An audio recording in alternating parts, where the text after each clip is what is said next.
Tell us about the proposals. That's true. So the first is that one in Raleigh-Durham. The Carolina Railhawks, now North Carolina FC, they've changed their name. They're looking to become a Major League Soccer franchise. They're a pretty well-established organization, and they've got an owners group that actually is prepared to put in a pretty good amount of money.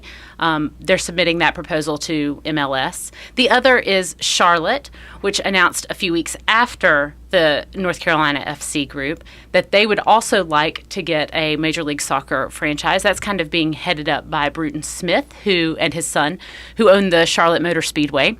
And he's looking for a partnership with the city and the county to build a stadium and bring the team there. Do we know anything about whether or not either of those two groups have in their proposal some sort of public money that they are requesting?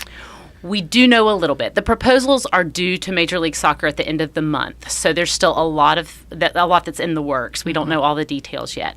What we do know is that Charlotte City Council met a couple of weeks ago in a closed session. We don't know exactly what happened there, but we do know that Bruton Smith's asking for $50 million from the city, $50 million from the county, and then he would put in another $50 million himself to build the stadium. So that's just the stadium cost, which would be $150 million.